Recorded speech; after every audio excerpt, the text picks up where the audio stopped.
Wow. Here we go. I can't wait for this. Yeah, you said on last week's show, didn't you, that this is you've been looking forward to this one, didn't you? Yeah. I mean, for me, I was trying to think of the first time I've really properly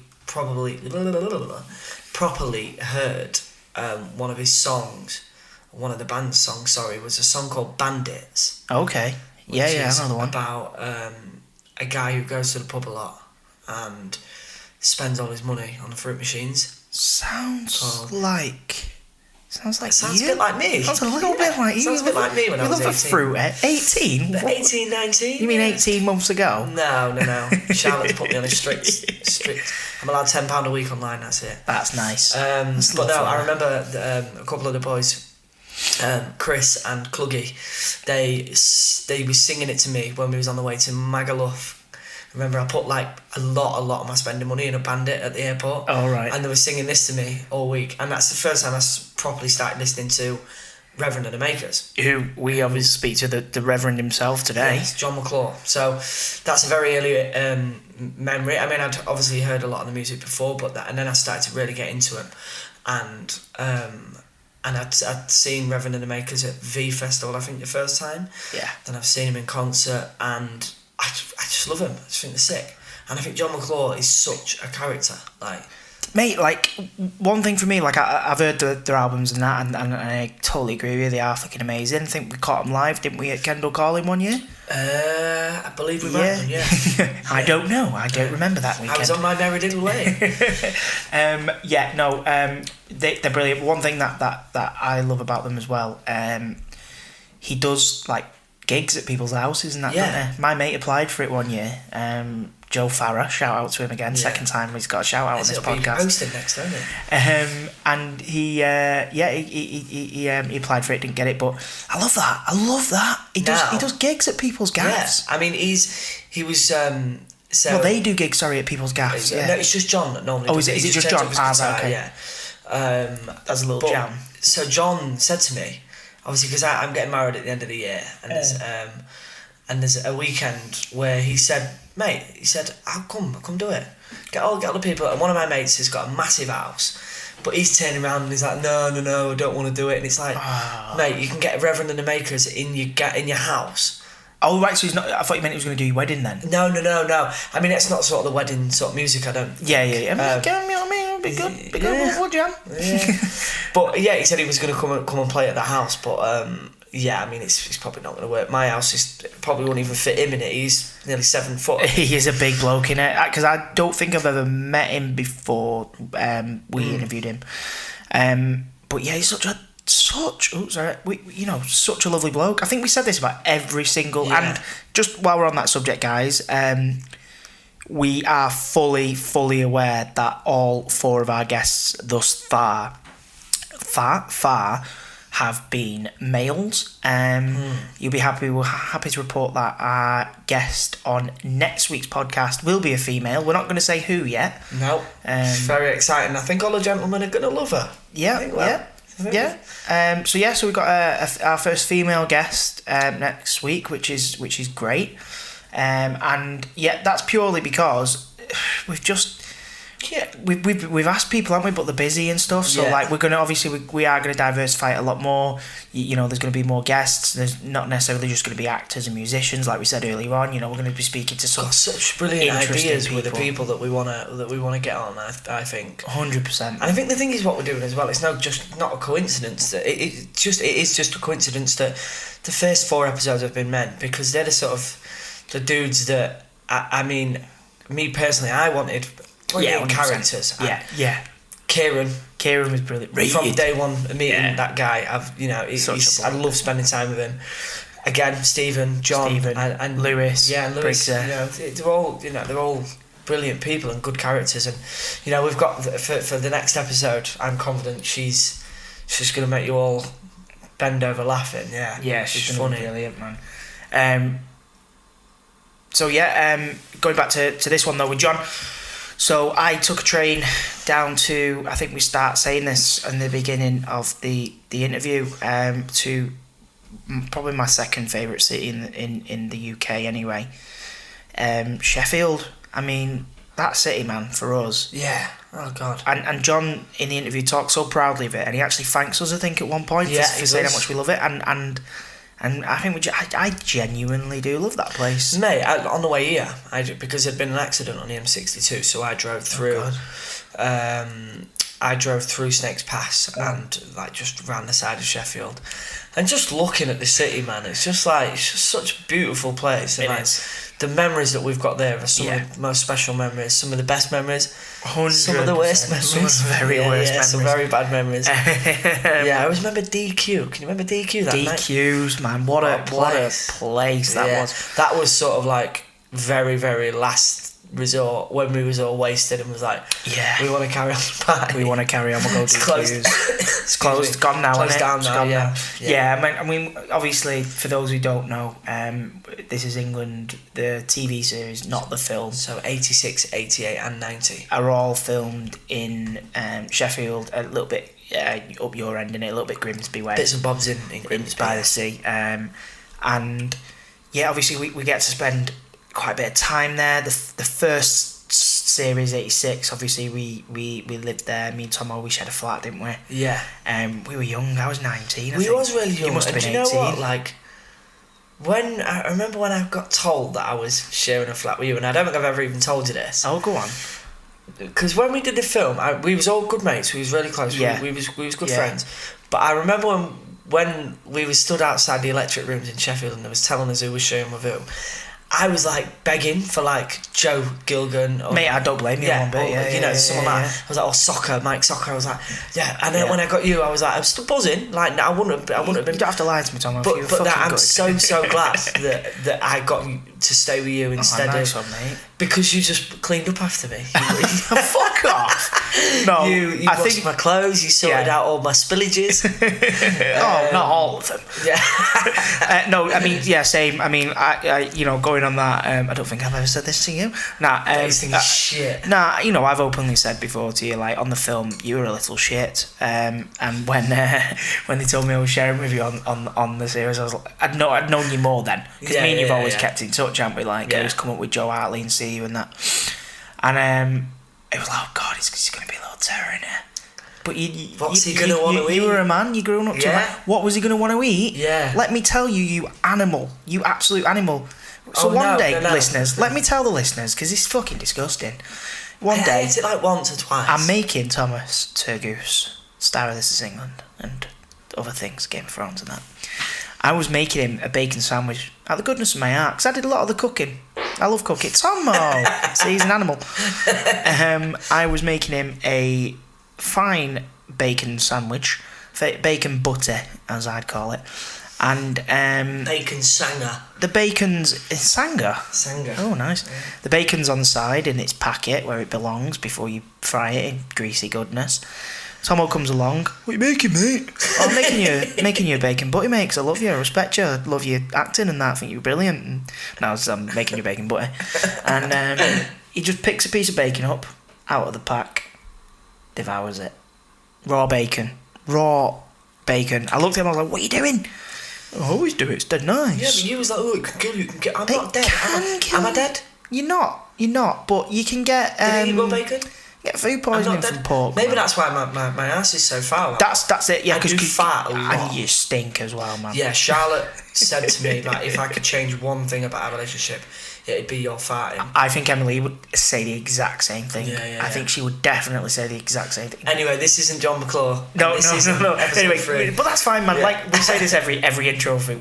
Episode 3, episode 4. Episode 4 now. Yeah. We're getting confused, guys, because, again, just to break the magic, we recorded 3 and 4 together, same day, and now this is about a month. We did that about a month ago now? No, it won't be a month. Nearly a month, I think. 3 weeks? Nah, is it? I don't know, anyway. We recorded it over 2 weeks ago, so... Yeah. And now we're sat doing the outros and intros before we go and record with our next 4 guests tomorrow, which is exciting. There's some great people there. We're going to be all podcasted out. We are. We are going to be knackered tomorrow. So it's a good job you driving it. Oh no, you don't. I don't drive. So I'm it's sorry. left to me. I'm sorry, but I did make you loads of bacon butties back in 2010. So that's all. And you just made me A lobster. I made the lobster that we obviously spoke about in the last episode again, because we're destroying the magic here. Same lobster, he just ate it not long ago. You're listening. It's like a time warp for you listeners. It's been a week in your lives. It's been barely half an hour in our lives. Yeah. It's like Back to the Future. Yeah. But yeah, no. Let's go back to Jon. This episode originally, Jon's subject was British food or English food? It was English food. English food was overrated. Yeah. We then went and recorded First Up with Stephen Graham that day, didn't we? Yeah. Who did fine dining. If you haven't listened to that, it's episode 3. What are you doing? Go and listen. Stop this right now. Go and listen to it. Then come back to this. Do 1 and 2 as well. So we recorded with Stephen Graham first, and he did fine dining. Yeah. So it was like, oh no. It was a bit close. It was a bit, and we'd sat and we'd spoken about food with Steve. As you know, it goes on a tangent as these podcasts do, and we just thought we don't want to overkill it with food. So we asked Jon, could he think of anything else? And Tomo's words were something along the lines of, "Oh, he loves a good rant on Twitter. He'll give us something else." And luckily he did. Mate, he had to, literally on the spot. It was like bang straight away, and then even you'll know when listening to this episode. Halfway through, he just sits back, lights a fag up, and goes, "Do you know what else really fucking grinds my gears?" And then we went off on a whole new thing, and that happened 3-4 times in this podcast. That's the beauty of it. That's the beauty of this episode, and the podcast in general. Like, it can go anywhere. Obviously, you know, if you've listened to episode 3 because you're a massive fan of Stephen Graham, and who isn't? And you know you like food, because who doesn't? That's great. You might look at episode 1 and 2 and be scared by the subject. Now, we don't just talk about that subject on any of the podcasts. No. We go on mad random tangents. So don't be put off by, say, if you're not into hip hop, don't be put off by episode 2. Have a listen, because we talk very little. Well, we talk quite a bit about hip hop, but we talk about other stuff. Everyone comes on with a subject, but I mean, it's just like you sitting in a pub, and if I start talking about hip hop and something pops into Andy's head, that can take it onto football, and then we'll be chatting about football. That'll never happen, but But you know, we can get chatting about anything, and that's what the beauty of these are, and like we enjoy doing them 100%, and like we enjoy sitting in a pub and talking to each other. You know, if Jon McClure wants to come to the pub with us, or Stephen Graham wants to come to the pub with us. They're very welcome. Yeah, you know, that's just what this is. I mean, if we could, maybe we should build a podcast pub. That's an idea. That's a podcast pub. For us. Keep that for us. Yeah. Well, anyway, no one's joking. But, no, that's 100%, yeah. So Jon's chat starts with a subject. If you've clicked, it's the Americanisation of words / slang. Yeah. It's a strange one.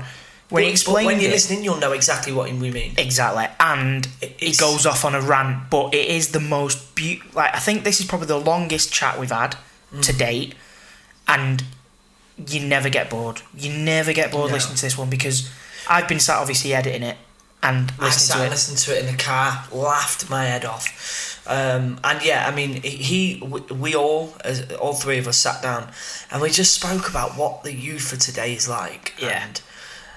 And it's mad. It's the way it is. We're all guilty of doing it. Yeah, exactly. But I mean, I think a lot of people can relate to this podcast. Yeah, I mean, there's other things in there. He talks about fear of flying. He talks about travelling. He talks about burning his bishop. Yeah. The Reverend burned his bishop. Do you know what I mean? So it's probably the most eclectic episode. Yeah, if you're easily offended, don't switch it off. Just man up. is what I'll say. Fair do. Yeah. No, I mean, just take everything with a pinch of salt. Yeah, it's nice. We went to Sheffield. We went Reverend to and the Makers studio. We went to the studio. The Reverend and the Makers. That was meant. As we got there, very cool. He was kind of like, "Yeah, just come up, lads. Like, we're just finishing off like recording that." So we went upstairs. Showed us some of his new tracks. And he was performing. Well, he wasn't performing, was he? He just finished recording. He was editing sort of demos and that. So we got to get a cool look at that. Again, man, this is one of the things that excites me about this podcast. Is like, yeah, we're going to meet, Jon McClure from Reverend the Makers, but we're doing it at his studio. Yeah. We're listening to tracks that no one's going to listen to until they're like in the charts. They released. It's cool. It's cool that and stuff. I remember it is mint. Just name dropping here. Go on. So when we was doing Game of Thrones, was you in that with a guy called Ed Sheeran? Yeah, you might know the guy. Was he in? What was he in? He's the ginger singer.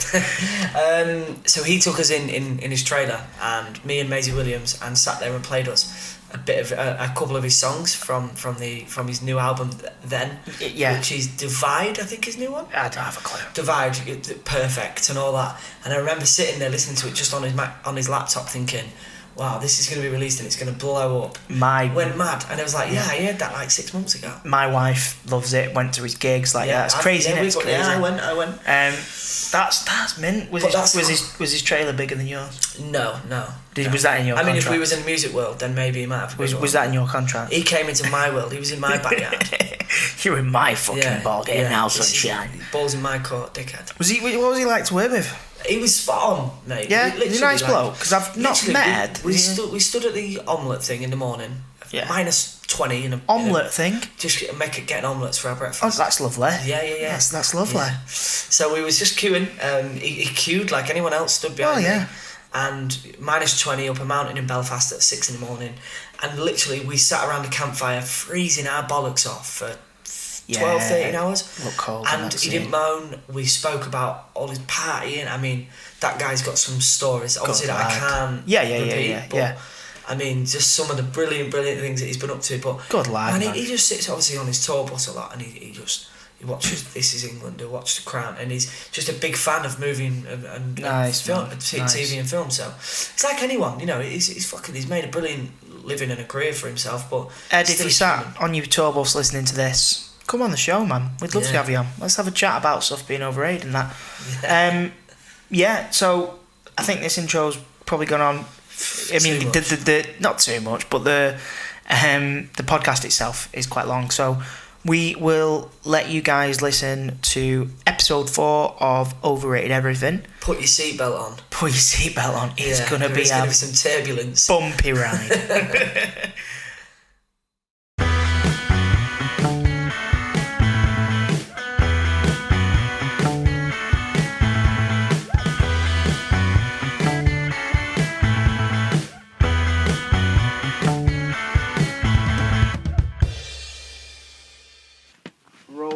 Now, yeah, we're on. So, Tomo, podcast number 4. Yeah, we're here in probably my favourite city, anyway. 100% mine, without a doubt. Yeah. Sheffield, speaking with Jon McClure, who you may know as the Reverend from Reverend and the motherfucking Makers. Here he is. I might have just done your actual your thing there. Sorry. I think I've just done your subject exactly in that. I said that were alright. That were just exuberance. That weren't you. But you weren't being a dick. Then I'll let you off for that. I just love what you're saying about Sheffield. As a native Sheffielder, it makes me right proud that lads who aren't from Sheffield think that. Yeah, mate. Like obviously, I'm Manchester through and through, and I love that place and that. But saying to Tomo earlier on, like pulling into the train station, he met me at station, and it was like I get goosebumps every time I come to Sheffield, just brilliant. because of the. Brilliant. Obviously, This Is England series is filmed here, so just the amount of fun we've had in this city, man. Like, it's a good city, isn't it? It's literally every time I'm driving into the city, coming off the M1 from Grimsby, and you come around to the swimming baths. That's it. Just on the big roundabout. Ponds and it's Forge, like I fucking love the place. Yeah, it's the only place I think I feel at home away from home. Oh, right? Brilliant, lads! I'm glad. Like we like to be like you know, because we're buried into hills and all. It's like my mother-in-law, who's not from here, says that it like cuddles you a bit, Sheffield. It does. You're like you're in middle, and it's because city's I've had low. plenty of cuddles. And I'm telling you, I bet you have. So obviously people who've clicked the podcast, you know what John's subject is, but John, just off mic then, just put it so beautifully. If you could repeat yourself, John, on what your subject is. The unnecessary adoption of Americanisms borrowed from internet largely in this country, and hand in hand with that, my loathing of hipster abbreviations, which is there's no need for it. So you probably want an example, don't you? I was just going to say that, yeah. All right, so squad goals. Squad goals. Fucking squad goals. What? Shut up, you silly bastard. Shut up, man. What is squad? So that's like when, like... That's when people see a photo of the Made in Chelsea lot, Yeah. and it goes on the internet, Yeah. and then everyone's like, "Oh my god, we need a squad like that." It looks so amazing, yeah. Right, your mate, my mate should look like that. Fucking squad goals. Yeah, I'm with you on that. I mean, I think I'm probably a bit of I think I've probably put a photo on Instagram saying squad goals. We've all done it. Is that why you- We've Yeah. all done it. Yeah. I say a few things sometimes, and I think, oh, that sounded a bit wank, that.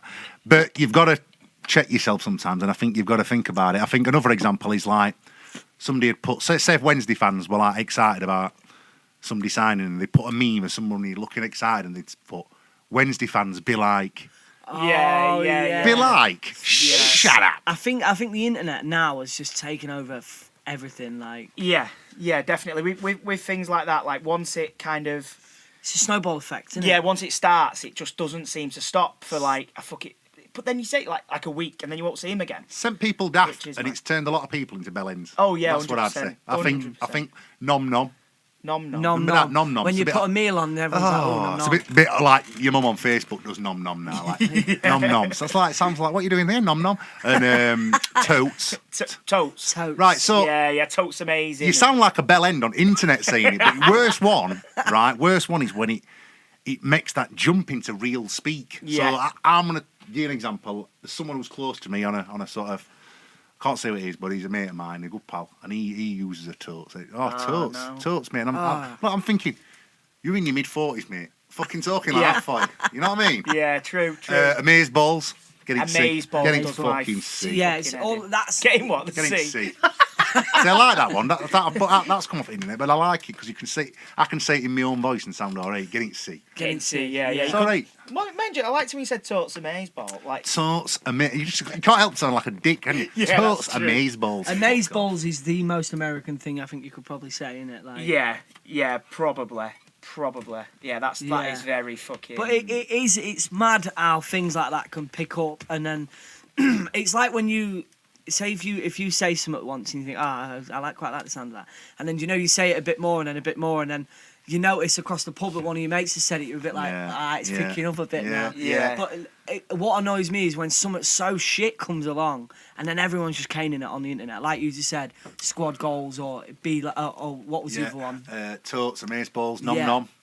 They all pick up so quickly, don't they? Yeah, people start like just fucking rehashing it. Like when Tomo, your stag do recently, like people were all like, I can't remember the things now. Some of them I probably shouldn't say. Yeah, but, 40 of us in Benidorm. There was. But like once someone said something, it's like the catchswear then for the whole... Like you get it at Leeds Festival and you're like laying in your tent and someone shouts something and they all start shouting. Yeah. You think, in a minute, I'm going to get out my tent, I'm going to knock you out. I swear to God. Yeah. I'm getting on that one of them, mate. You know what it is and all, right? I think that, like, I'm not some big nationalist, England, Britain's right good or all. However, we give America our language, right? We started it, didn't we? We were speaking this language first. We give it America. This is the country of the Beatles. Yeah. Right? This is the country of William Shakespeare, the Beatles, like Yeah. the Specials, Acid House, right? Yeah. Reverend and the Makers. Do you know what I mean? Like, this is England. Why are we borrowing words off them? We don't need to. We've got enough words. That's true. Yorkshire's full of little words for things. We don't need to borrow theirs. Yeah, that is true. Like every kind of area has its own little slang words anyway, doesn't it? Like what was it I said earlier and you said, fucking hell, we were saying that all day now. Fuck knows. I can't remember, rate or something like that. Oh yeah, Oh, I rate yeah, that. I I rate rate- will do that. Yeah. Because like you guys say rate as in rate Yeah, good. yeah. But like I'd say it in mank as in like if I find something good, I go, yeah, rate that. Oh, you rate it, yeah, proper rate it. Yeah, Yeah. or I rate that he'll do that. Or something Yeah, like yeah, that. I rate he'll do that, yeah. It's like another word for reckon. I reckon he'd do that. Yeah. But yeah, we don't need all these. We're just borrowing these knobhead words. I'll give you another one, right? So went to watch. I'm a Wednesday fan, right? Goes to watch Wednesday overnight at Nottingham Forest. Nice people, always look after us. We get on with Forest lot. Goes down, gets hammered 2-0. Before the match, I'm thinking, I'm a bit peckish, me. My brother says, there's a place on that corner, pulled pork and shit. I'm thinking, I like a bit of pulled pork. I don't want to be an hipster or out, but I like a bit of that. Don't fancy it, mucky burger.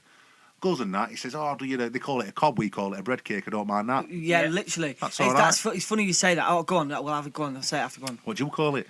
I call it a bun. I call it a balm. See, I literally in my notes for this podcast, for some reason, when we were thinking of you, in my notes was like because originally we were going to do British food, weren't we? So so we were saying like, what would you call it? A bun, a bread cake, a balm? We call it a bread cake. My dad's from Lake District. He calls it a tea cake. Not England. Tea cake. Fuck that. I know, a bit weird, that, isn't it? Isn't a tea cake something else though? Tea cake's got fucking currants in on it. Yeah, that's a tea cake. Dirty Right? bastards up there. Yeah. Go on. You was at North So Carolina. I'm in Forest. So I'm getting this fucking pulled pork on what they call in a cob.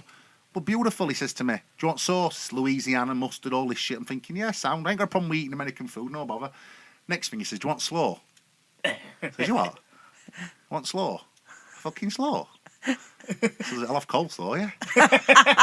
Fucking slaw. So now you've got people, right, who've called it coleslaw. They've had it for the tea when they were little, growing up, every day. Always called it jacket potato and coleslaw, right? Whatever. Chips and coleslaw. Yeah. And now they know full well it's coleslaw, but they're getting lazy in it. Oh, yeah. I used to call until I was like 16. I called it cold saw. Cold saw. Yeah, I often do that. But no, you're right. Like fucking slaw. Yeah, it's fucking mad. Never been right. All those words, because like I say, pre kind of rolling. My little one watches like Disney Channel and all that. And they're all American, aren't they? And she's always coming out with words like flashlight. It's like it's a torch. It's a fucking like. How do you stop that? Like, do you know what I mean? Is it right to? Is it There's right no to? stopping it. It's too late. It's not a flashlight. It's a fucking torch. There's a danger of making everybody talk same. Like, we go down a Gennell here in Sheffield. Up Leeds, they go down a Ginnell. Yeah, Ginnell's Manchester. Ginnells. Yeah, Ginnell's. What's it, Gennell? We call it a Gennell's. Ah, right. Yeah, so on my mother's road there's a Gennell's at next street. I don't mind that because that's regional differences, but problem is you end up with everybody talking like they're from like California or something. Yeah. Which is that's shit, innit? It's boring. Yeah, I mean, like say again, like though, like my little girl, she's 4 and she can do a little American accent through watching shit like that, and it's like. Yeah, she's already better than you. Yeah, probably. Fucking hell, I'll be competing against her at pilot season next year. But like it is very being kind of, I won't say pushed over it, but there is a lot more American TV and film and stuff than when I was a kid anyway. Like, well, especially now on Netflix and shit. Yeah, I suppose. There's so much stuff on Netflix like that's all Americanized, and I think I probably watch more American TV than I do. I don't really watch much. I love Breaking Bad. I love like it's quality. Do you know what I mean? I like it. I just accents wear on, like they come on. You can't help it. Like we have to watch a lot of Fireman Sam at our house. Ah, right. He's Welsh, isn't he? Right. So Sam now, you know what happens? That's like a bit exciting in our house. He's like, "Oh, we're not talking like this." Pandy. And I'm thinking, why? I brought some baths over there, and he's like, "Let's do it. Let's do it." I'm doing it now. Let's do a rescue, Daddy. All right, Sam. So he climbs on this like little. Like shelf thing and jumps off and I've got to catch him and I'm like, "Whoa, be careful." This bloke's looking at me like, "Fucking hell, he's Welsh, isn't he?" Fucking Shirley Bassey's turned up in Baths. You know what I mean? And I'm thinking, fucking hell, but they do accents. You've got to be careful, haven't you, with accents, because you hear a lot of them. Yeah. And you're like, I sometimes like get mad into Beatles for a month or listen to Beatles, watching Beatles anthology. I guess to the end of the month and I'm like, "You're right, yes, I'm talking like that, mate." Everybody's I think accents are like that though. Like, say if I've been away filming, and even more so recently, I finished the job and I had to do a London accent in it, and I'm doing it all day, and then I got to get home. You're right, darling. Yeah, I get home and I flip the laptop up and I FaceTime Charlotte. Yeah. And I'm just... What's your babe? Just say, "Yeah, what are you doing? What have you been doing today?" And I like just picked up the accent. But even if I spend a week with you, say if me and you did something, I'd pick your accent up really quickly. Yeah. And then I end up taking it home with me, and then Charlotte just thinks I'm some kind of dickhead. I do exactly the same. Like, whenever like I go away, feel like, especially like this is England or something, I'll get in bed and like after a couple of days on set and that, get in bed with Emily and I'll say so much, like, "Fucking shut up." I'm like, "What?" And she's like, "You sound like Joe Gilgan, or you sound like Soccer."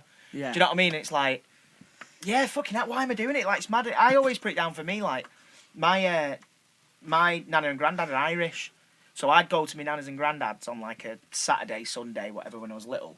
I'd come home, say Saturday night or Sunday night, and I'd have a little bit of a twang, and my mum would be like, "For fuck's sake, shut up." Where are they from? I don't know. You know, my granddad, I think, is sort of Waterford way. Where's that? In Ireland. Oh, there we go. Oh yeah, they're Irish. Yeah. So that's what I mean. So like, I'd What about you, Mum? I can't do Irish. Yeah. When you get into it, yeah, but it's a weird one. Like, literally, whenever my plane lands somewhere, before I get off the plane, I'm doing the accent. yeah. I get off the train and people do it to be trendy though. Like I went to Catholic school, right, and when it got to like St Patrick's Day, everyone used to like pretend to be Irish. Like you got people who, like there was a girl, Fiona. She weren't even Irish, and she'd be like, "Well, top of the morning to you," and you're like, "What's up, okay? Whoa." There's no living relatives of yours Irish. Yeah. I think like people do think there's a thing on a local level what fucking sends me up wall, right?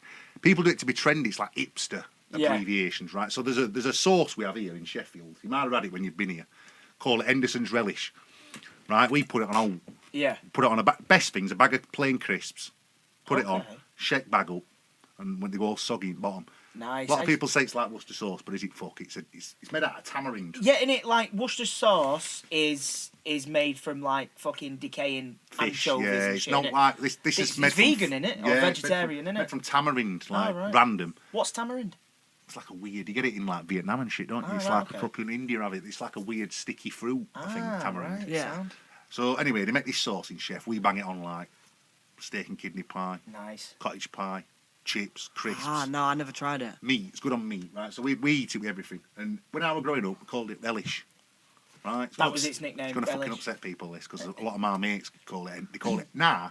It's got to be trendy. This so always shit had an orange label. No fuckery out of it out of Sheffield. You got it like you'd have it in back of your cupboard. It'd go right sticky and clammy because you'd hardly ever use it on. And then now and again you'd have a bit. Anyway, got a bit trendy. They started doing like funky labels, like so like. Ollie had his own label. I love Ollie, right? He's my fucking mate. But he had his own label. Wednesday's got their own bottle of relish. United's got their own. No, right. They'll fucking do anybody about their own bottle of relish. It's a bit trendy now. They're doing mini bottles, all this shit. Nice one. You know, I'm glad the company's doing well. It's a Sheffield institution. They got a bigger factory, all that. I ain't got a problem with any of this. I'm all for it. Anyway, few people have started calling it endos. Endos. People who are mates of mine. And it's always called it endos. And it's like, hang about. Why Hang about. endos? Back before millennium, nobody called in my mind. I've asked around. I've asked all my family who are old as fuck about it. All my aunties were 80. What did people call it? What is it that? Relish, love. Not endos. Endos. Relish. Where's endos come from? Where is Is that them trying to be trendy, like I don't know what it is because Heavily Pregnant Brothers have got a song where they mention endos, and they're like some of them said they've said it for years, and maybe it's like another part of town called it endos. An R-end into something. Yeah, that could be a thing. I can't have it when I hear it. I'm just like, it's relish, innit? Yeah. It's relish. It's weird, isn't it, how that shit can really fucking get to you as well. Like I hate anyone who calls tomato sauce ketchup. Right, there you go. Can't do it. There you go. It's fucking tomato sauce. Yeah, Tommy red K. sauce. Red Tommy sauce. K. Tommy K. I'd say to Charles, grab us that Tommy K out of the fridge. These little Where do things, you keep they your Tommy matter to K? me, these Yeah, things. yeah, they do. They fucking get on And do you my know what? tits. When you've picked up on it, it gets worse. Like once you say we've had this conversation now, then when someone does it more, it's like fuck. Like it gets you even more. I get doesn't it? ump on when I hear Northerners doing Cockney rhyming slang, mate. Yeah, I'm not a fan of that. Like I I'm just speak not to a me fan saying of that. like, all right, chill out with jelly deals shit, mate. Like we're fucking. That's Yeah, not. yeah. You know what I mean? Like I'm a bit like. I just think there's a lot to be said for our accent. I think that I'm all for like regional accents and regional. Same. I don't like these things where like they come over and everybody has to call it that. Then do you know what I'm saying to you? Yeah. I mean, I'm like as scally as I sound, like I'm not necessarily love my accent, but I'm proud that I've got an accent. Like it is great. Like I can hear you in the street, go, oh, Sheffield lad. Yeah. You know, I can hear Tomo and be like, oh, Grimsby. And Well, you can tell my accent, can you? Mine's quiet. Yeah, I mean, I suppose like when I first met you, probably not because I'd never met anyone from Grimsby. But now I can hear your accent and I go, oh, that's great. I hear other people talking about it. They must be that northeast. Right. Grimsby Here's one for you way. then. What accent do you like on a girl? Do you find like attractive? And what accent don't you like hearing? I like and I absolutely love. I like a what is it like Belfasty kind of accent on a girl. Like a what do you want? That's very singy-songy. What do you want? Yeah, it's quite Yeah. nice. I like that. Yeah, that's, Yeah. you know what I mean. I think an Irish accent's good. But I find the Scouse accent on a My bit. cousin Tom. Fucking not. My cousin Tom gets aroused by a Scouse accent. Really? Oh, he loves it. It sends him daft. Wow. Because he just loves the way the girls talk. They get him going. I don't know what it is like. You know? Yeah, I mean, there's something a about few different ones though, isn't there? Because he can be quite Yeah. Can be quite like proper like. I don't mind a Do you bit know of what I mean? Scouse The music. static. Like Scouts sometimes can be quite difficult to understand. Like, yeah, you say you're into boxing. Do you know Yeah. Anthony Fowler, Yeah, the boxer? yeah. He's got such a different Scouse accent. Like, he's a mate of mine, but when he talks, like in his interviews and stuff, like sometimes I struggle to understand what he's saying. What? Because he's so Scouse. Because he's so he mumbles it a bit. Yeah. Maybe it's because he gets punched in the mouth for a living, but. Yeah. Yeah, I think sometimes it can. Yeah, it can be quite. Do you know hard what? to I'll tell you what understand. pushes my buttons on Go a on. woman. I was An going to say, accent. what's yours? I like a Welsh. Oh, yes. Okay. I quite like you know, I'll tell you whose voice I like. Is this from Fireman Sam again? No, it's not a Fireman Sam Banty thing. banter. Do the Fireman Sam voice. Just do it again. No, I'll tell you whose voice I love, and I doubt she'll ever listen to this podcast, but she's a lovely woman. She's a lovely woman. You know Keris Matthews? Keris Matthews. She's on Six Music. She used to be in Catatonia.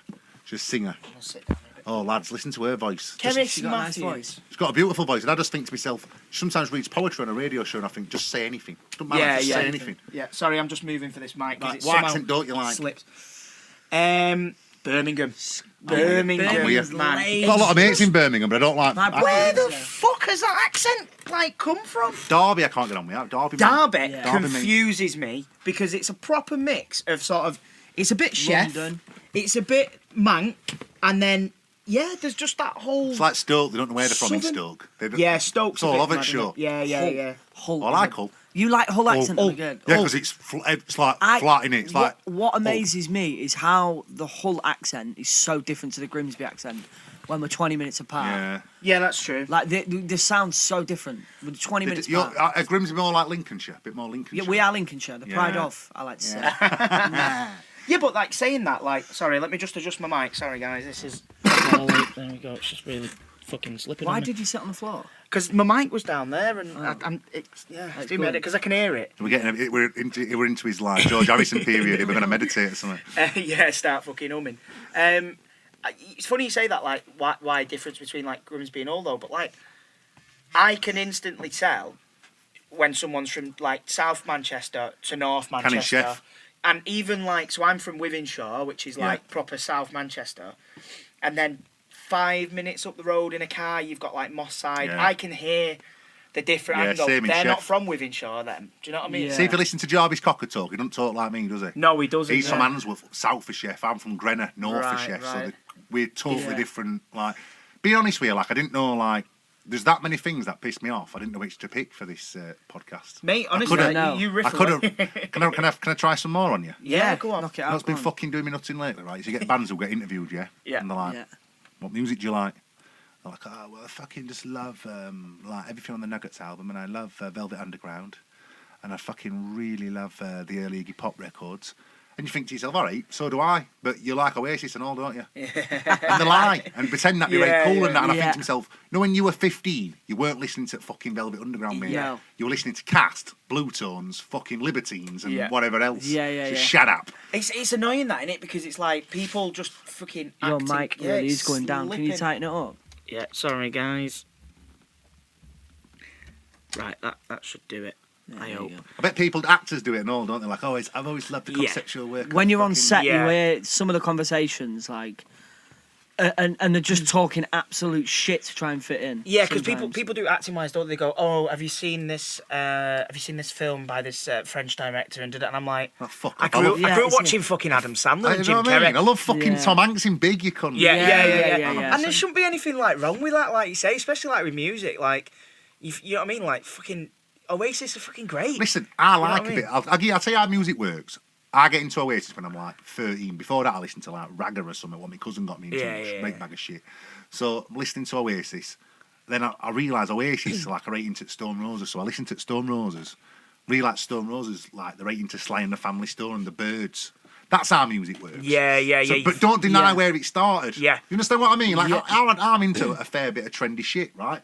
But fucking Slide Away by Oasis comes on, I'll sing me heart out. Yeah. Yeah. And I just think people are like, they like to be trendy fuckers, don't they? Trying to act too cool. Well, with it's it. everyone, especially when you get groups as well. I think groups always try and they just say the same things all the time, don't they? Like, Yeah, it's flavour of the month, innit? Oh, like you know, let's say all. There's the one that's going around at the minute that pisses me off, and Yeah. my mates all do it, and they know it pisses me off.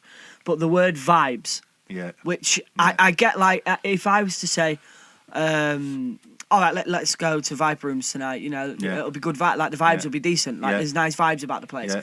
But what people say now is they'll like in our group chat they'll go, oh, should we get on the Sheffield vibes tonight? Or are we on the takeaway vibe? Yeah. Or that's a vibe. Yeah. That's a vibe. Yeah. I just don't get it. I'm holding my hands up, lads. I'm bad for vibes. You know what else I'm bad for? I'm bad for a man, me. Like especially on text, like man. What are you up to, man? I'm always what the fuck am I doing here? Like 1967 or something. Hey, man. Yeah, I do, man. A lot, actually. I say dude in... Dudes are bad, isn't it? In my texts, I think I'm a totally different person to what I am. Yeah. Like, if I could live my life, like, controlling my business, like, with the acting and, like... I'm totally different on my emails to my agent than I am on the phone. On the phone, I'm always like, "Oh hi, could I speak to Kate, please? Yeah, it's Thomas calling." But on text, on emails, I'm like, "Hey up, what's going on?" I'm just gonna jump on the tube, then I'll dash over it. But then on the phone, I'm just totally different. Like my mate's dad on Twitter and Facebook's like a right chatty, witty bastard. Yeah. On text and all, he's fucking giving you some like making you laugh and all this. And you see him in real life, he's like, "Oh, hang." Yeah. People have like internet personas, don't they? That's it, yeah. And I guess like these kind of words and that, like say make them sound more fucking interesting than they are. So maybe they need these like vibes and man and all that. I know a kid and all he'll like watch other people's profiles and shit. And when they like talk about something interesting, he'll put something right similar up. And then you meet him in real life and he's a right boring bastard. Ah, right. He's a right Ken Barlow. And you're just thinking to yourself, right, Ken Barlow. He's a fucking proper Ken Barlow. And I'm thinking, fuck off. You're just borrowing all your content. It's just, I don't know. The internet said people fucking do well. Yeah, it's crazy, isn't it? There's people out there who kind of, you know, fucking make their life look a lot more interesting on social media. A lot of like, have you seen this? Yeah. You'll hate this because you fucking hate it, don't you? But there's a new reality TV show on Channel 4 at the moment. Yeah. Sure, by the time this goes out, it'll have finished. Yeah. But it's called The Circle, and it's basically people living in separate flats. Yeah. And you can be who you want to be. Yeah, you basically they all chat through social media and that, and it's like they can be whoever they want to be. So there's a lad in it who's pretending to be a girl. Oh, and he's chatting and all this and all that. What's this about? So it's basically like Big Brother, but they never meet, only on online chats. And yeah, I don't know how it's going to end. Like I say, it's only a couple of episodes deep at time of recording. People are deranged, aren't they? It's crazy. This is what I'm saying. But people do that. Have you ever watched that Catfish? Oh fuck! Like what the fuck is? Why do people do that? Why would someone? Right? Have you seen Catfish? I think I know what you mean. So it's basically it's an American TV show, and it's about you'll have fucking I don't know Lucette who's been dating this guy Mark for 5 years online and. She's never seen his face because every time she says put the webcam on, he's busy or it's broke or whatever. How can you get 5 years deep without exactly? How can you get 5 years deep with someone you've never met? It's beyond me. Like, see, I've got a theory, right? I'm last of a generation of people. Oh yeah, I'm the last. I think I am. Right? Maybe it goes a few years below me, a few years above me. I'm 37 this year. Okay. I remember life before mobile phone. Yeah. And I remember it before internet when we went out. Yeah. And you had to meet them where you were meeting them. Yeah. And all that shit. What makes me feel old is when we shot This Is England for the first time, iPhones wasn't a thing. They weren't, no. There's no such thing as an iPhone when This Is England. See what I mean? Like, and I think to myself, like, people are going to grow up like... I'll give you an example. People go to gigs, right? Yeah. You must see a lot of this. Fucking caking, lads, right? While we're on a moon. I've got loads of recordings of Reverend and Americanisation. But me and all listen, we all fucking done it. I've fucking like got a bit of Paul McCartney on there. Yeah. Right? You go, don't you? And you're watching fucking Big Chew. I took me dad to see Paul Simon. He's fucking like stood, like goes and stands right in front of him, like holding fucking phone in his face, like last ever Paul Simon gig. Yeah. It's gonna be like fucking too old to tour or dead or whatever the fuck. And my dad's missed moment. So this is a profound fucking point I'm making here, but the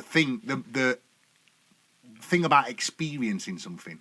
You don't experience the thousands of fucking years since we come down from fucking trees. As apes, we've experienced things in real time. You understand what I'm saying to you? Yeah, we've like looked at them with his eyes, remembered the fuckers. Yeah. So see now, even like last couple of years, we're not experiencing it in the same way we have done for thousands of years. Yeah, we're watching it through a screen. You're going to watch it on your phone, through a little screen. And then when you watch it back, it's going to be like... Yeah. It's going to look like a bag of shit. And like, your teena's going to be like, do you want to drink? Halfway through it. Yeah. Well, what do you reckon to... was it Chris Rock? comedian who he did a couple of shows in the UK. Yeah. And he was like, no mobile phones. They can get locked up, and he I think he hired like lockers and stuff. So you had to go in, give your mobile phone over. I know obviously part of that would have been as well, so you're not recording his fucking stand-up show. I'm going to proper go against me, Senia, because I sound like a right hypocrite. But I've got a problem with bands and comedians telling audience what to do. Because it's a bit like teacher, innit? Like, you can't bring your... So I don't really know how you stop it. Yeah, exactly. I mean, I think like you can't like wag your finger at them and go, "Don't record my gig," like a Mardy bastard. Yeah. You just sound like fucking headmaster then, don't That's you? it. Well, I've done that. What gig was he at? It was when we were doing the film This Is England, and 50 Cent. I went to a 50 Cent gig. I'm big on my hip hop, mate. Yeah, all right. And I went to 50 Cent gig on my own, fucking 15-year-old in the middle of knots. Like, it was pretty scary thinking of it now. Pussy. But no, it was like, I was on my own in a city that I didn't know. Anyway, so I'm stood near the front watching 50 Cent. See, I'm doing the accent thing now, near the front. Yeah. Stood near the front watching 50 Cent. And I mean, back then, fuck knows what, you probably draw a better picture than the video that got recorded in 2005. It's like you've recorded it on a I'm bacon recording tray. a video of 50 Cent, and the bouncers, I putting my phone down in the crowd, and I'm like, fuck off, do you know what I mean? But Like, that was like it's sort mad. of the early days of video phones. Now, you go to a gig, I've been to gigs before where I've watched the gig through the twats in front of his phone because I can't see it because he's got his It's hand mad up. how it's become a thing. Like we've got like Eve. Yeah, like, your mate Eve, yeah. So we've got a mate who now on Snapchat, Wow, like mate. he's probably, we went to Benidorm for 4 days, and he's got every single moment that happened on that holiday on his phone in photos and videos. do you know what I mean? And Very dark. What No, annoys, it's sacred, is what it anymore? annoys me is why Exactly. people record other people's fun instead of having their own. Yeah. So why don't you put that phone away, Innit? right? Innit? Have Yeah. a shot of Sambuca and get involved with the fun instead of recording it, because you'll watch it back once and you'll be like, oh yeah, that was fun, and you'll never look at it again. Do you know what, lads? I'm going to fucking broaden my fucking thing what fucks me off to the internet, full stop. Yeah. People Yeah, have that's got, fine. oh, technology, fucking, I found it sound like I'm a Plymouth Brethren and I want to go back to like Stone Age. I don't. But see how people take selfies and they do this like pouty thing with lips? Yeah. Sending people daft. There's a Everyone's new like one looking now. like I've got relatives and all lasses and that and lads and all.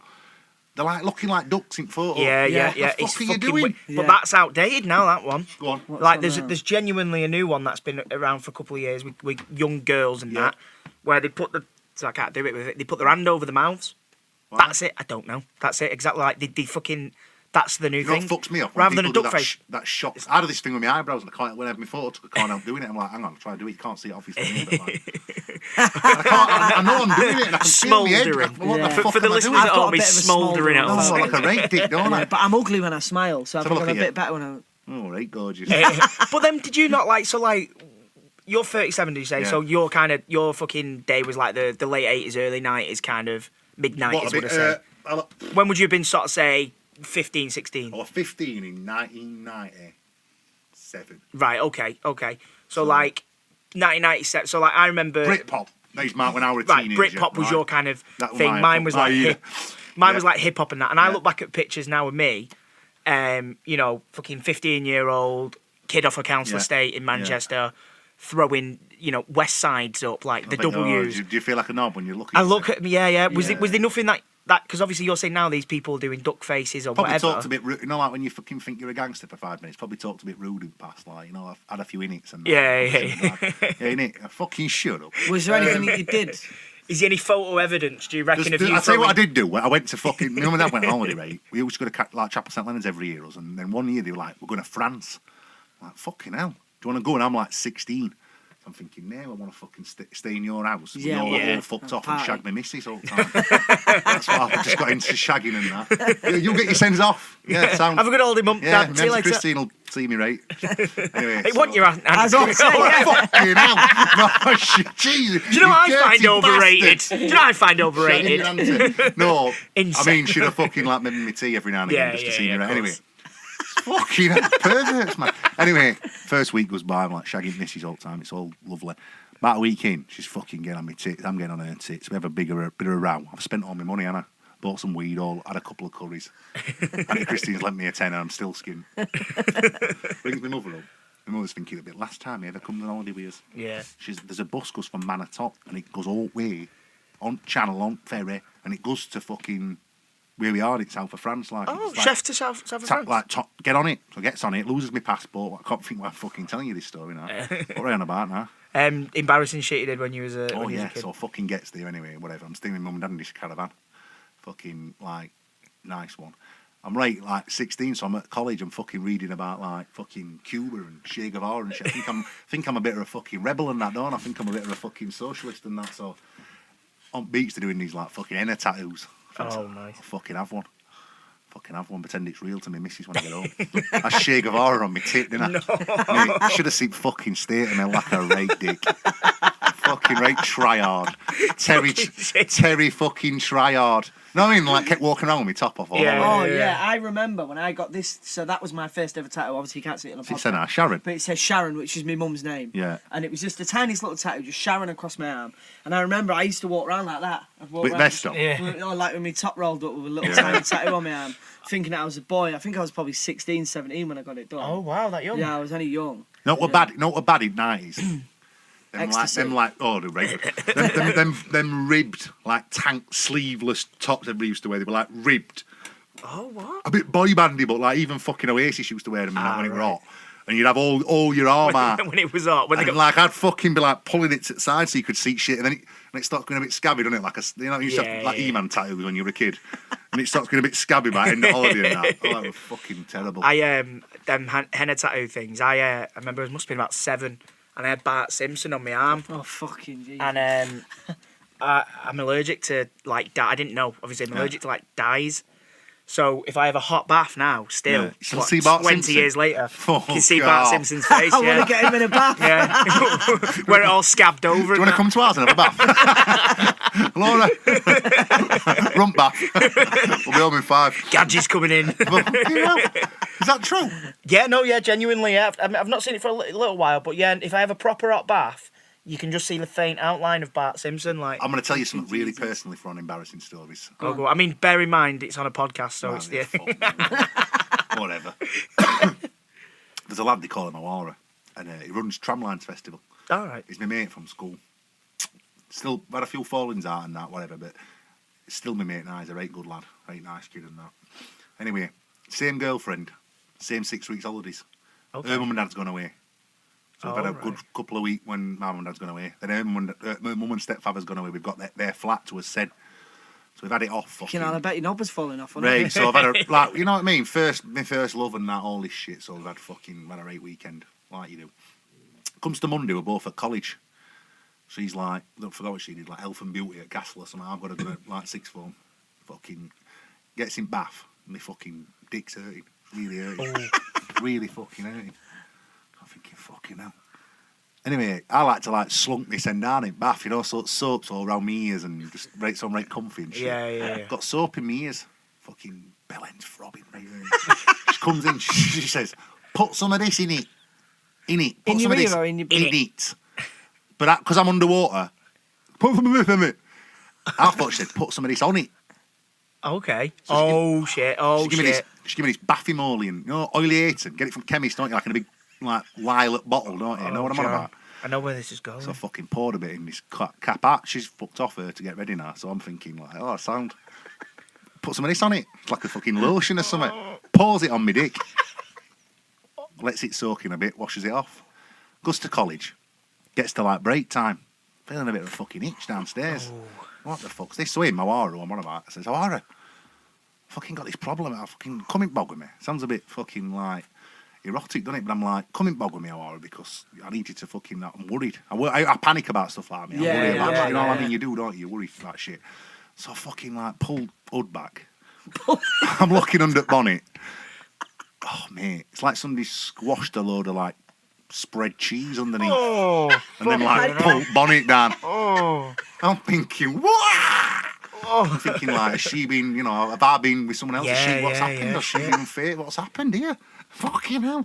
Tells me, mate, I was like, you need to book an appointment at Gum Clinic. Like, I've never been to Clap Clinic in my life. I'm only 16. I've only just started having it off.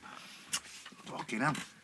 Books an appointment for the next day. Goes down. You have to fill a questionnaire out, don't you? I don't know. Genuinely don't know. You do, yeah. You have to fill a questionnaire. Oh, you did back then. Have you done this? Have you done that? Have you engaged in like rectal sex, all this anal sex, all this shit. One of the questions is like, have you done anything unusual to your penis?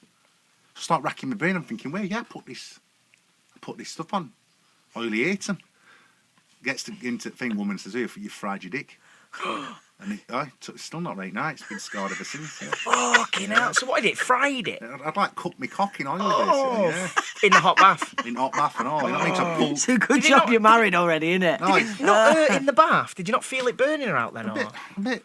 Yeah, but it was thought it was throbbing hurting anyway. It was anyway. hurting Yeah. anyway because I'd been like. Did you have sex with her after that? Oh no! Fucking put me off, put her off. We had a bit of a break after that because yeah, a bit damaged. But I got back into it eventually. Right. I'm only out for a few weeks, but That's mental, man. Groin Actually strain. cooked your fucking belly. I don't know why I'm telling you that. But fucking no, I don't. Anyway, fucking go. No, so Where'd you go after that? Where'd you go after that? Yeah, no, I was just going to ask you about the travelling because I know you love it, don't you? I do like to travel. It's the most important. Like I remember we was having a pint the other week after Yeah. we played at Hillsborough, Yeah. and you were saying like all your travelling and Yeah, my thing is I'm not into flash clothes, I'm not into flash house, I'm not into like, big motor cars or anything like that. My thing that I like to spend money on is to travel, and I've been lucky enough to be in 36, 37 countries in the world, all over every continent and that, and I love it. And I like to do it how they do it. I don't like noise and graces. I don't want to be staying at Hilton. Yeah, do you know what I like for that? Airbnb, things like that. Yeah, like, really fucking help to do that a bit, don't they? Have you ever done anything like Airbnb? No. Someone Sorry. frauded my bank card once and booked an Airbnb on it. Oh, really? If that counts. Yeah. Thanks for that, though. We had a lovely weekend, mate. Fucking good of you, that, pal.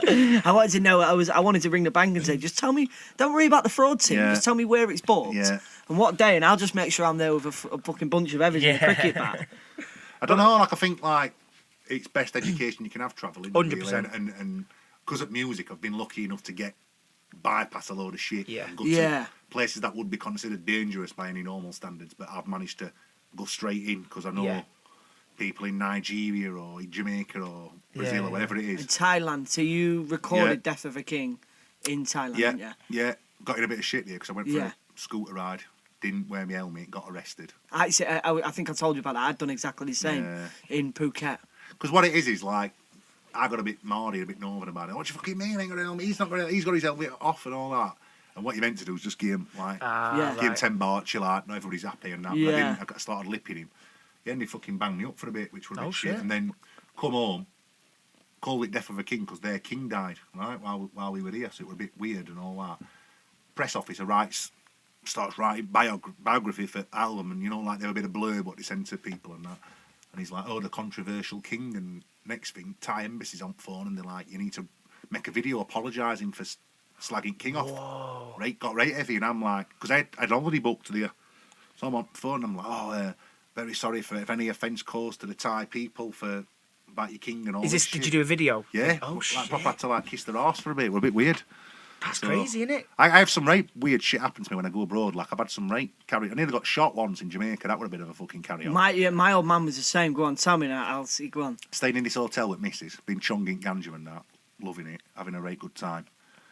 We're going in this studio, but we're in this hotel because the studio's full till tomorrow. So we're in this hotel, middle of nowhere. It's not in town or where tourist base. It's in jungle, basically, like up on the other side. In hotel and that, been like. Chogging her, we're both like bollock naked, like offers not asleep. Next thing I can hear this like fucking noise outside. There's like a window to veranda. Yeah. I see this like fucking shadow like skulking about. I'm thinking, what the fucking hell's this? So I'm like, hello? Damn good though, isn't it? Hello? Bit of reverb. Hello?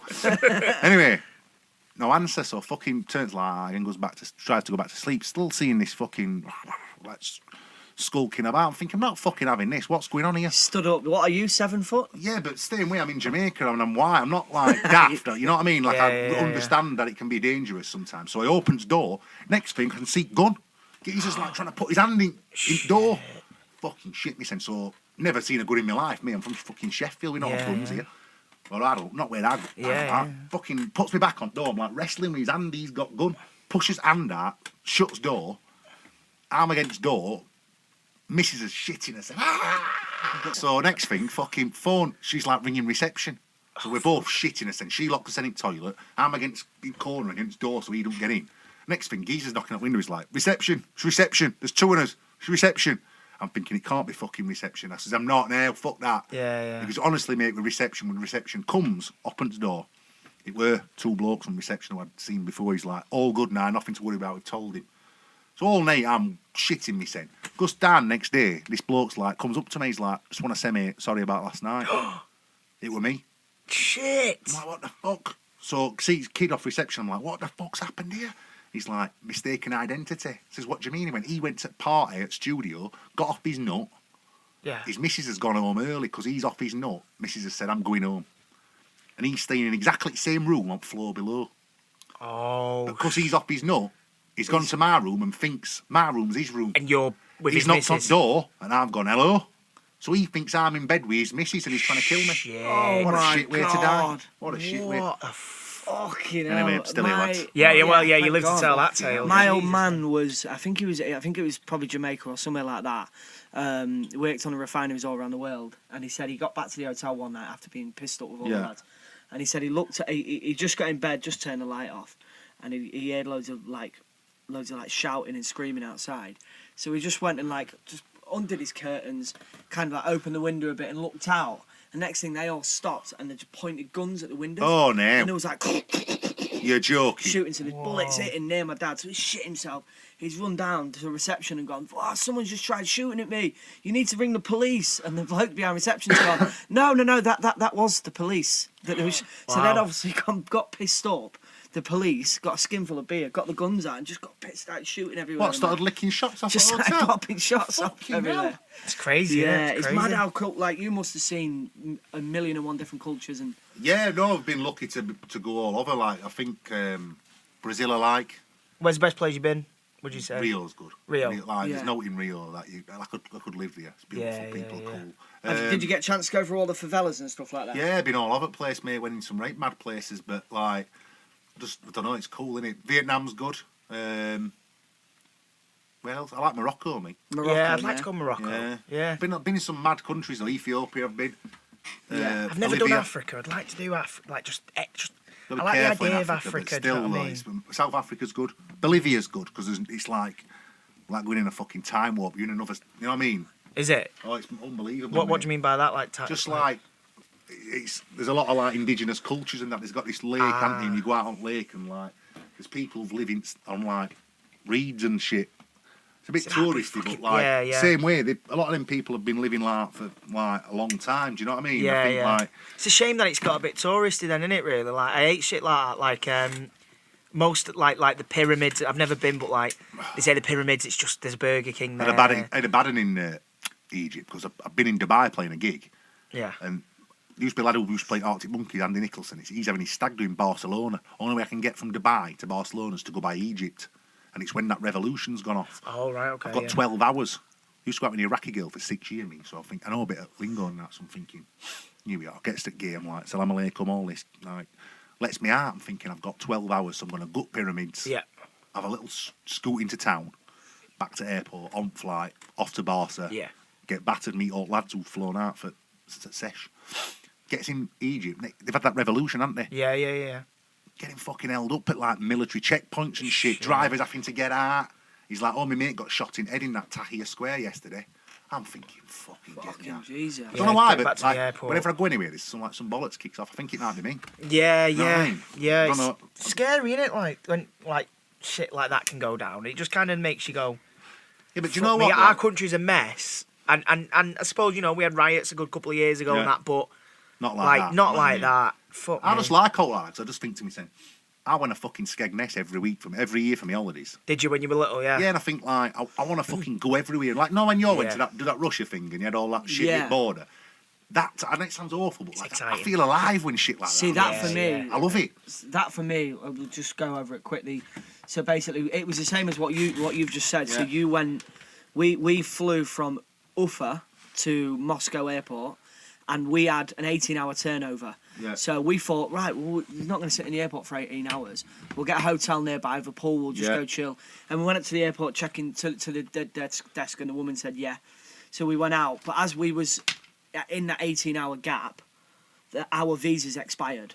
Yeah. So when we went to board our plane, they grabbed all of us, took us into a room, didn't tell us what was happening. We didn't know our visas had expired. Kept us there for 5 hours, didn't let us go to the toilet, didn't let us get a drink. We missed our plane. I'm in bits. I'm on the phone to my stepmom crying like, I want to come home. Yeah. But we'd just been in a car crash in the middle of a mountain. I love all that shit. Yeah, it's exciting. Now it was fucking. Well, it wasn't brilliant, but it's like it's an experience. But during the time, it's like that's what scares me. It's kind of like the and especially in Moscow because hardly anybody could speak any English. Yeah. So it's like we was having to use Google Translate, and it's just a scary thought. I don't know. I like the thought of going somewhere where hardly anyone can understand you. I like that. That's like there's some. Do you know what I mean? I think the only place that I've sort of been like that, and it's probably not. It's quite touristy at times, like Budapest.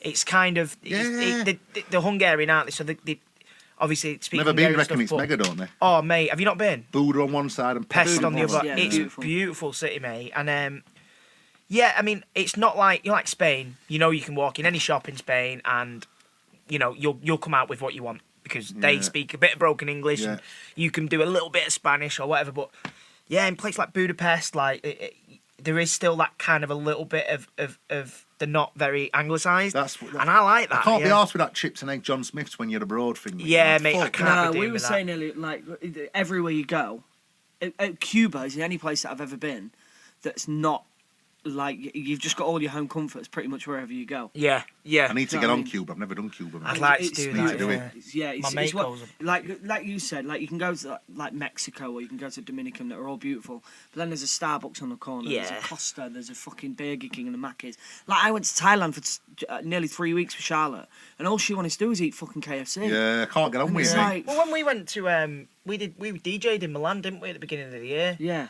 And we sat in Macca's. Yeah, we sat in Macca's a few times, and I'm a bit like you, John. Like, I enjoy McDonald's, and you know, like whatever. But yeah, like we're in Milan, like you know, let's go and have some fucking pasta. Do you know what I mean? But like, you can get pasta from Asda. Yeah, exactly. But there is that thing, isn't there? Like when we were in Milan, obviously we went out, we were DJing, we had a bit of a messy night, and then the next morning we went into Milan, and we were like, oh right, okay, let's go and get some breakfast, and everywhere we sat was pasta and stuff, and we were like, just want some at breakfast there. So I think McDonald's is the only fucking place, wasn't it? Actually, Vietnam fucks your head up because you can't get bread.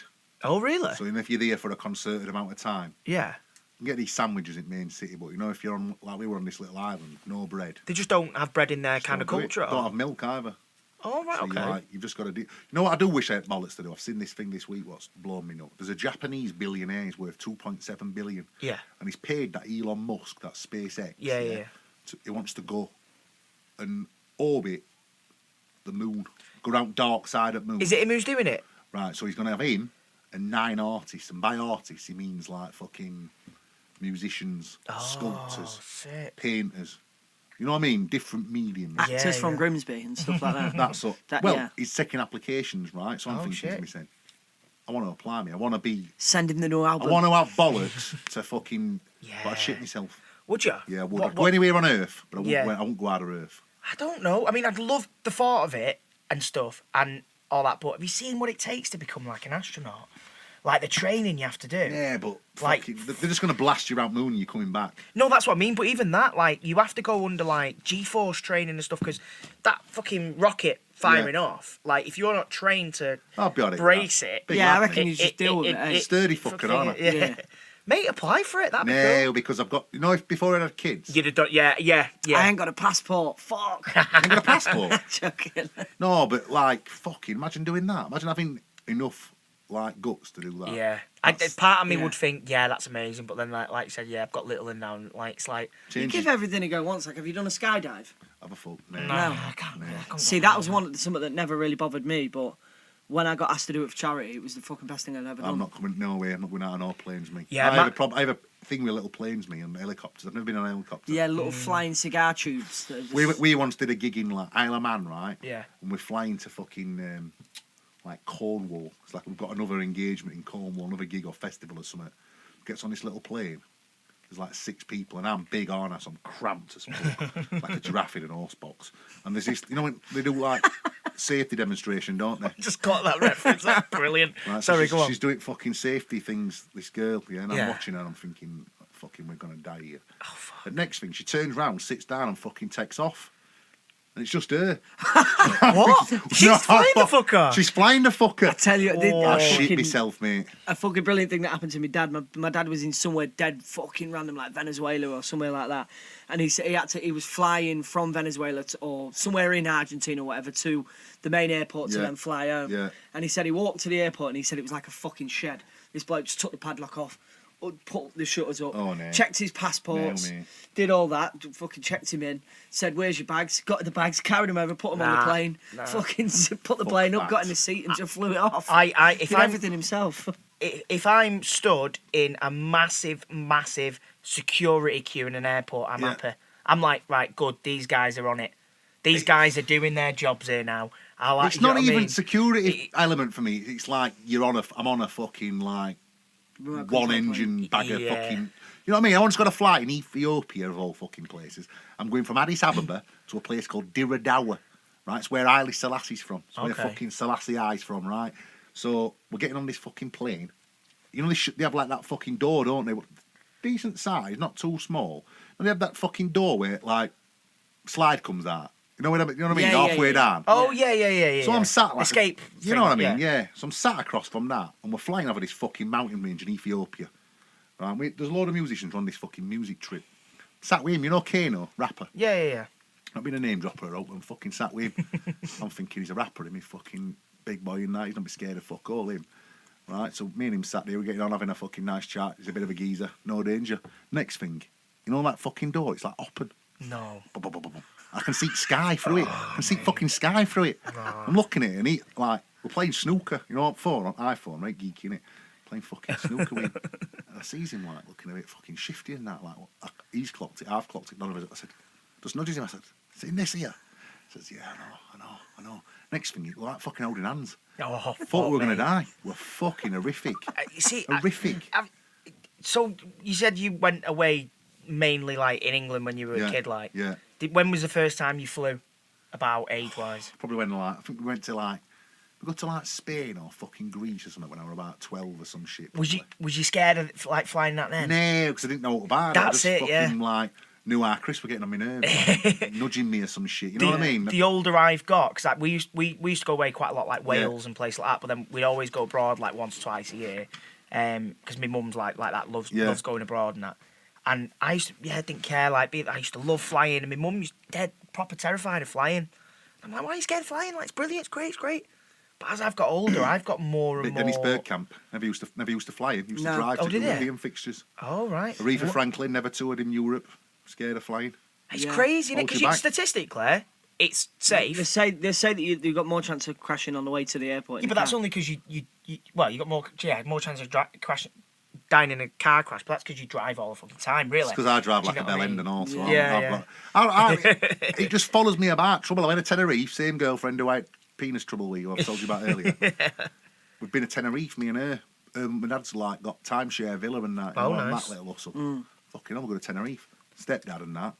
Next thing, we're over fucking like Morocco or somewhere. Yeah. He's fucking having an heart attack. Delaney On a High, plane? fucking aisle. Shit. Honestly, it's me. I'm telling you. Shit. I used to do a bit of work in Ireland, and the plane was like tiny, talking like 20 seats, small little plane, Aer Lingus. I got on the plane on April Fool's Day, got flying over. Yeah. And as I got on the plane, you go up the steps on these little planes at the back, and you go past the two air stewardesses there chatting. And I'm not shitting you. April Fool's Day, I heard one of them go, "How should we get them?" And I literally turned around and went, don't. That's how you get us. You fucking don't.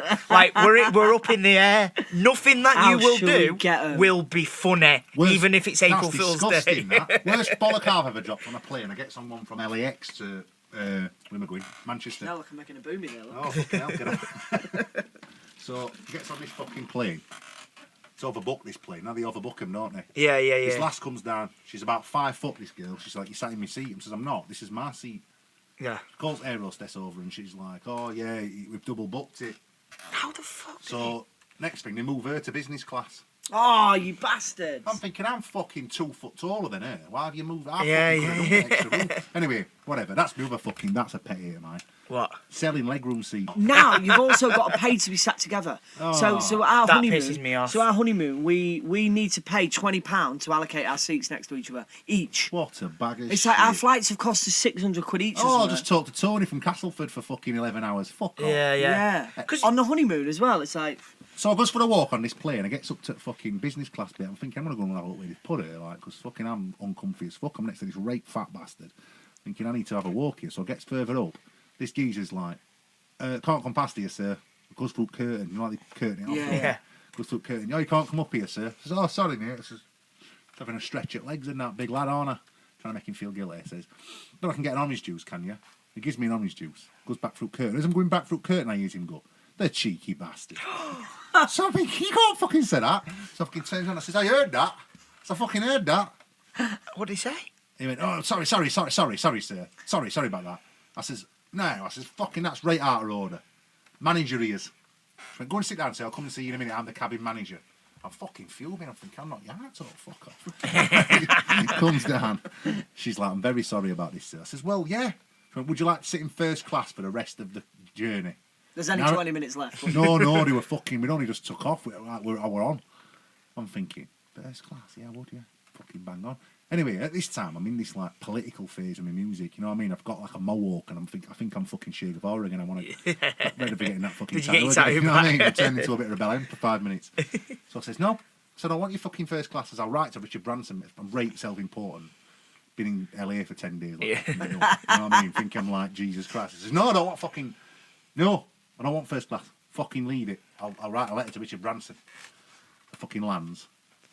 Oh, ale wears off and that. Tells me missus. She's like, what, you mean you didn't have first class? I says, no. I think you silly bastard. Anyway, we're going to write a letter to Richard Ashcroft. The drugs don't work. Listen, mate, drugs don't work. They fucking do, I'll tell you. Come straight to me. Richard Branson, the fucking cunt, right? Anyway, supposed to write a letter to him, can't be arsed, smoking loads of bud, can't be bothered, get lazy, never write a letter, so I could have had first class. Oh, shit. And I passed it up on a point of principle, thinking I was Martin Luther King. I should have been fucking maxing out, pretending to be UF, shouldn't I? Oh, mate, yeah, you could have lived that up. You could have put away the kind of fucking, like you say, socialist policies. You know what I mean? For a minute. Thought I was Tony Benn, Richard Ashcroft. Thought with Tony Benn. Let's make that 4th album with Verve, we're not going into it. I think we should kind of wrap it there then, because fucking this has been We've probably talked a lot of shit here, it's haven't been absolutely one of the funniest fucking about an hour or so, I guess. I feel right bad that I told you that thing about me dick, but I believe it in, don't I? No, we can take it send out. you I before don't we believe in editing, just fucking it is what it is, we must be real. No, mate, we mate. appreciate you taking your time. It's been funny. It's been very, very funny. Yeah, thanks very Enjoyed much. having you, lads. Thanks for that. Thank you very much.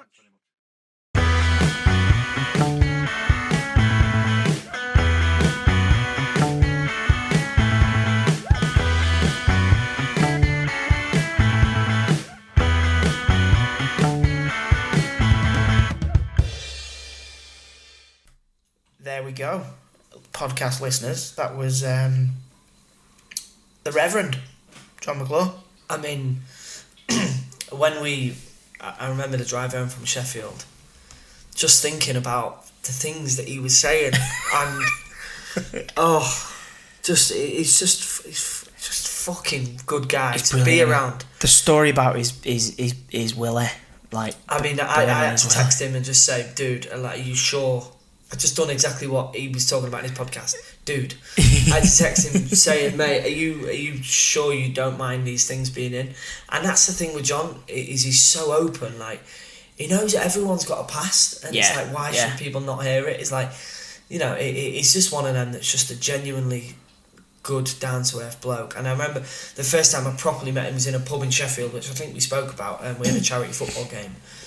And he just had me and Charlotte in stitches, just bending with laughter. Just some of the stories that he was telling me, which is why when we was thinking of guests for this, he was high one up of the on top. there. Yeah, I mean, just because he's a brilliant storyteller, which is why he's such a good musician. Yeah. I mean, it shows through, in that chat that everything he was saying, he went off on tangents, but every time he did, it was gold. It was literally gold. Like, let me tell you a story about my mum and dad went on holiday, and it starts like that, and then he's going on about, like you say, like burning his willy. Yeah. I'm not name dropping, but me and Kano were on plane, and it's like he's just a fucking brilliant human being, man. And it was for really podcast, nice he's gold. But if you're doing a show like Soccer AM, you can imagine that the producers might be a bit like squeaky bum time. Did you recently see him on Good Morning Britain? No, I never watched that. He put Piers Morgan fully in his place. Oh, really? Good old John. Yeah. I thought he was going to mention Stephen Graham on Soccer AM. Now, did you see that? Stephen was potty mouth. Oh, was it? Oh, Did he swear? Yeah. Oh my god, a lot.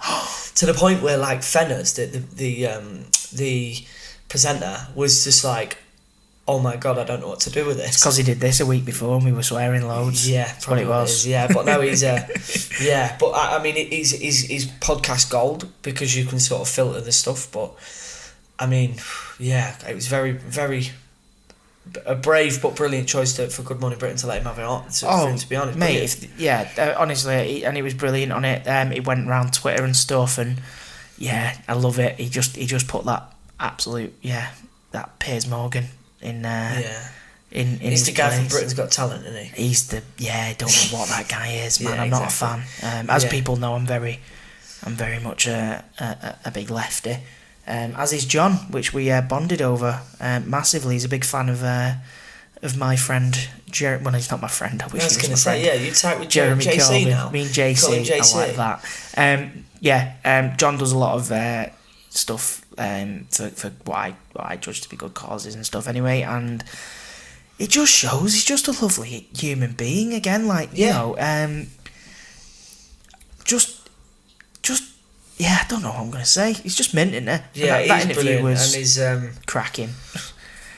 Yeah, and I mean, I listened back to this podcast when I was driving to the gym, and because you're always at the gym now, right? I'm always at the gym, yeah. Always. Bloody. Who reported on that recently? Oh God, I don't want to talk about it. But yeah, no, I listened to it, and I was genuinely laughing out loud at some of the things that you were saying.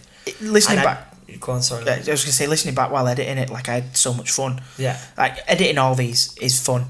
Listening to him back, it's crackers. But John's was up there with. Yeah. At first I looked at it and I was like, bloody hell, that's long.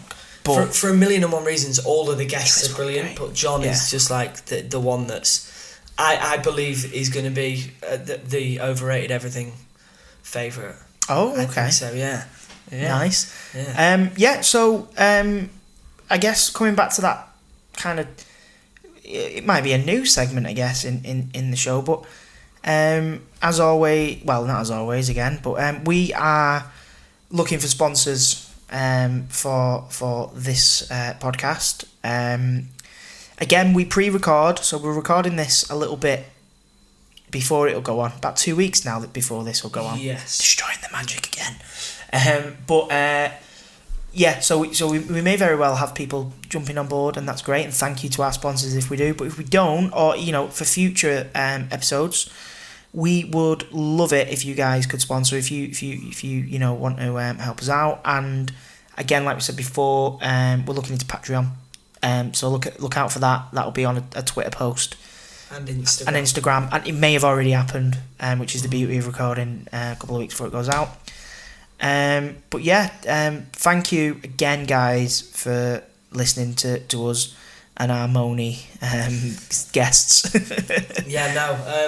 Thank you, and just keep it. I know it's such a cliche bullshit thing to say, but like just enjoying them. I hope you lot are enjoying it as much as we are enjoying doing it. Like even just sat in Manchester now in Andy's kitchen with a cup of tea, it's good fun, and it's an excuse for us to see each other. So. Yeah. Long may it continue, man. Please keep supporting. Please keep listening, sharing, tell everybody you can about it. Like I say, looking at that kind of map that we discussed last week, like there's people kind of pretty much all over the world listening, and that's amazing. That is Cairo. So Cairo, there's someone in Cairo listening to us.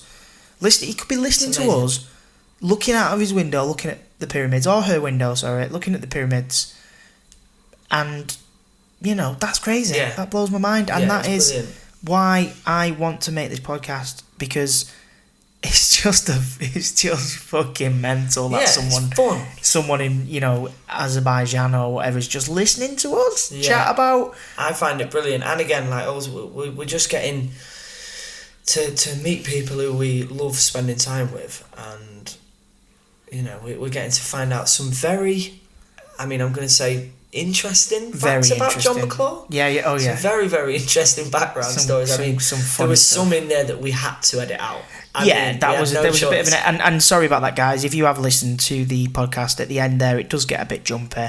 I'm not an audio editor. I do apologise. But you are doing a cracking job. Cheers, mate. Thank you.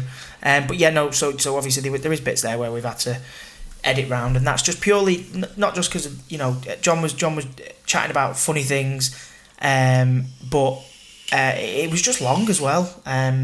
So yeah, we want to try and keep it down a little bit, I guess. But episode 4 finito. Episode 5 is coming soon next week with Georgie May Foote, who you will recognise, I think most famously from Coronation Street, or from my good friend who is sat opposite me, calling her a fat dog. Yeah. On a Gemma little show. Gemma Hitchens? Was it Hitchens? Gemma. No, because in Higgett. No, yeah, it's Higgy, innit? Higgy and Flip. Yeah, it might be Hitchens. Yeah, I think it is. Yeah, Gemma. Yeah. It's Gemma from Anyway. This Is England 86. So yeah, thanks guys for listening. Tune in next week when we talk to the amazing Georgia May Foote. Yeah. Yeah. The one that got away. Toodle pip. Toodle pip. Toodle pip. Toodle pip. Toodle pip. Toodle pip. Toodle pip. Toodle pip. Toodle pip.